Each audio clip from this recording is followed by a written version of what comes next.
have hanging out with me, my brother, my friend. And every time he's on the show, we're always talking about something good, something great, something happening right here in the state of Mississippi, city of Jackson. Right now is no different. Guys, listen, my brother, my friend, Jamie Maximus Wright. You know, I still know you as Jamie, right? I know. Yes. That would never, and even in my phone, I was like, I need to take him out my phone to Jamie. No, listen, I tell anyone, if you know me for over 25 years, you can call me whatever you want. The story behind that is that my daughter's named Jamie. Okay. Okay. So when she came, I lost my first name. So that's Oh. why I go by Maximus Wright. Okay. Okay. But known to the world professionally as Maximus Wright, and we're here talking about the Jxn Film Festival happening right here, state of Mississippi, city of Jackson. We're going to get all into that. How you doing, Maximus? I am great, Chandra. I'm so glad you got me on again. Yeah. So glad to talk about, like I said, the film festival. This is the second year for it. Last year was a great success. And so you're back again. And I'm so incredibly excited about that because let me tell you, I remember last year when I asked you if you were going to do it again, you were a little reticent. You were like, I don't know. But now here we are. Well, we had a couple of factors. You know, we had a couple of people kind of forced me into it. Last year we had about 30 submissions, you know, to the festival. This year we had 120.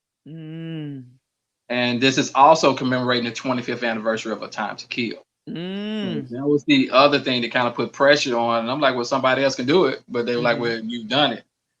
So we're very excited about that. And when I started to see the impact it had on the artists, that really changed my heart. Because I know how tough it is. I know how tough it is to try to get your stuff out there, get people to appreciate your art form. Yeah. And, you know, we're in the state of Mississippi, we're known for singing. You know, we're known for singing. So being a singer, if you're exceptionally good, you know, you can get out there. But there are very few filmmakers, but everyone's lives are touched by film. So that's kind of what made me say, okay, get over yourself and let's help these folks. Yeah. Yeah. So 120 submissions, Maximus. That is amazing. Yeah. And they're coming from all over the country. Of course, I wish we had more here in the state, and we do have some here in the state. But it made me realize there's another need that has to be addressed. Making films are hard. So we're going to have to start investing more in the community to start teaching them how to make a film. You know, how do you make a film? You know, you can throw a lot of money at it, but what do you do when you don't have the money? So now what this festival has taught me is that I have to really double down on my efforts on trying to invest into the community to show them how to produce this project. Awesome. So talk to us really quick about some of the talent that you're seeing in these over 120 submissions. Like, what does that look like? It's amazing because, you know, you have some people who are very, very talented. We had to kind of start adjusting our film festival to kind of meet the needs of the demographic here. So we started to open the category of music videos because there are a lot of people who are producing music videos and don't realize these are still the same skill sets that you need to make a short film and a feature. So, listen, I have to think about like Mike MJ. He was one of the first people to kind of merge that too. Man, Michael totally changed the game with Thriller. He totally changed the game, bringing in Vincent. It was a short. Yeah, it was a short film. It literally was a short film. And what's so powerful about that, I remember where I was when I first saw it. And I remember my friends' grandparents who grew up in the Holiness Church, how they just stopped and they wanted to watch this whole thing. You know what I'm saying? And so, you know, and they wouldn't listen to blues, you know, but the blues, he watched it. So it's undeniable the power there. But the talent that we're seeing is amazing. And my heart has really been touched here recently. And I guess I announced it here. We took some kids from Canton and with some kids from the Mississippi School of the Arts. And we had them to watch A Time to Kill jointly. And for 9 weeks, they had discussions about race, you know, about the film, these issues surrounding George Floyd, and the impact that it had. And they were supposed to create projects from that. We took them down to Natchez to Tate Taylor's studio, Cricket Film Company, picture company. So we wanted to show them, you know, expose them as much as possible to how films are done. One kid submitted a script after that, but his script was so good that literally I'm going to produce this project. Wow. We're going to produce this short film. We're going to produce this short film immediately after the film festival. And hopefully, I was bringing Palmer Williams in to work on something that I need to work on. I'm going to sacrifice that money and I'm going to say, will you work on this kid's project? Wow. So that's how important this is, because this could possibly change his life. And this could be that the next Spike Lee. We don't know, but we owe it to ourselves to invest into our future. That's absolutely amazing. First of all, when I remember seeing A Time to Kill. Let's kind of talk about that and how impactful that film was. It exposed so much. It was a great film, but to have it done right here in the state of Mississippi, to have it exposed so much and gain such acclaim and such worldwide recognition that still stands the test of time creatively and artistically to this day. Right. Who actually reached out to you to, in terms of from that team celebrating that 25-year anniversary? Well, it was two people. Candace Love Jackson was the one that brought it to my attention, and Tania Stewart, your sorority sister, was on the board. Who starred in the film? Who starred in the film as Opposite, Samuel Jackson's wife. Yeah. So she was like, yeah, we got to do this. So, I mean, she got on the phone. She called Samuel Jackson. Hopefully we can get a video, hopefully. But she reached out, she got us in contact with his team. And, then you have Patrick Sutton, who is actually from Ken, who's a Tougaloo grad, who was the kid that threw the Molotov cocktail off the roof and burned the Klan. I remember him. Didn't he also like run and jump over a fence or something? Yeah, I think so. Yeah, he was running. Yeah, he was running, and he was in the yard. So he actually got a lot of team. He's right from Ken. He's right there from Ken, and he is to this day a filmmaker. That changed his life. So that's what we're looking to do. We're looking at like how can we change some people's lives through film. Yeah. So that's what really, that was another thing, that was another motivating factor, that you have to do the festival to commemorate this, because that was done here. And there are still people around saying, I was in that film, or I saw it was possible. But even further than that, Tate Taylor and Octavia Spencer were PAs on that set. That's literally how they started their career. Wow. They started their career bringing water and carrying stuff and signing folk in, getting their rights. They took the lowest jobs you could have on the set of A Time to Kill. They then, after the set, they moved to LA and were roommates for 6 years. That's why Octavia Spencer was in The Help, which was his first big budget film that went on to give her the Academy Award 25 years ago. That's where it started. Wow.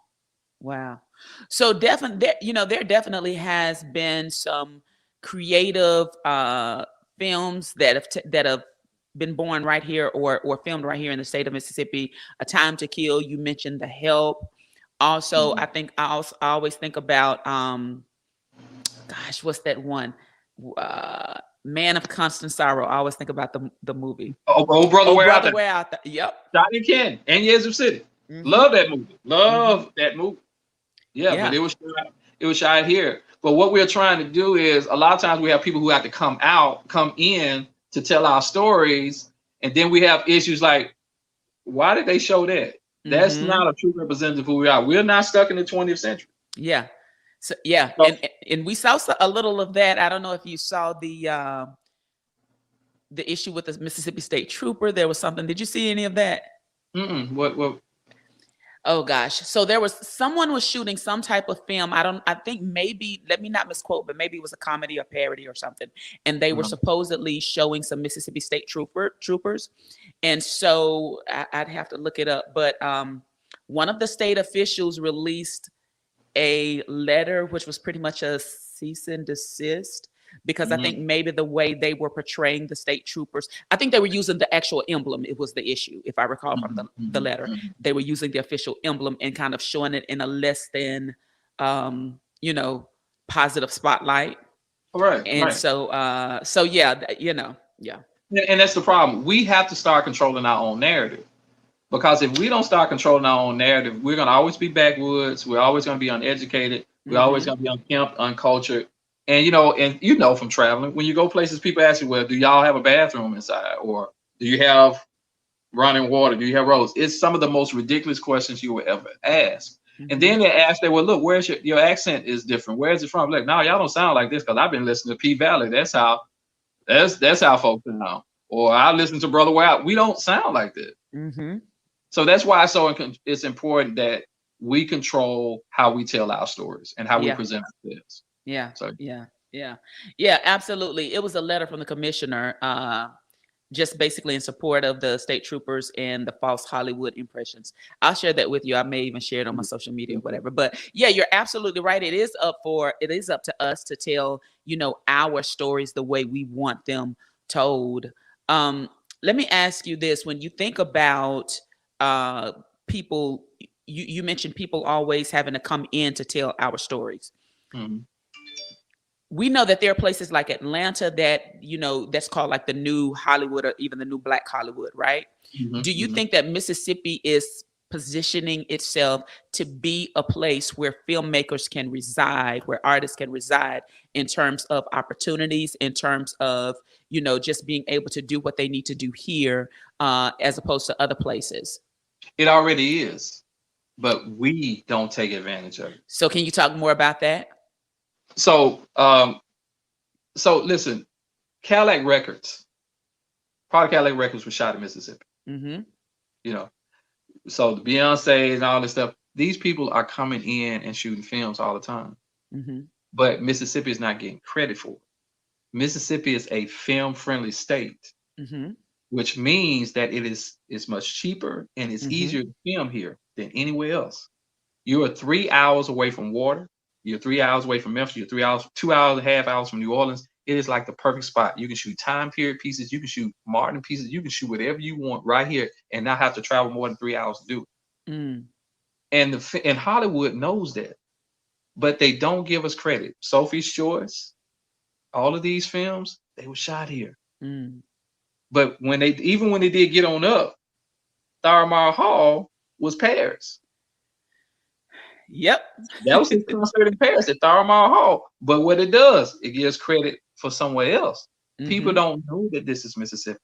Tay Taylor is from Jackson, and he's put his whole film base down in Natchez. And you got people like Wanda Sykes, you got Octavia Spencer, you got Regina Hall. You have these people who are coming here filming. Bruce Willis was here filming recently. So people are coming here. It's just that people from Mississippi are not benefiting from it.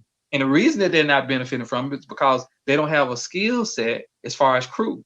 So what they hide behind is, we got to bring a crew in from New Orleans. We got to bring in a crew from Atlanta. We got to bring a crew in from LA. No, you bring in your friends. And these are the people that you have relationships with. And if we can convince the filmmakers that, listen, we need to galvanize together and build what we have here, then we can really make the claim like, no, you don't have to get a crew from LA. You can use the crew that's here. That's the real fight that we have to fight. We have to start building skill sets here to actually produce film. But here's the thing. We already got it. Every set needs a hairstylist. You mean to tell me Mississippi don't have hairstylists? Every set needs to have makeup artists. You mean to tell me Mississippi don't have makeup artists? They just have to learn that little nuance of how we need to make film. How it translates to film. How to translate.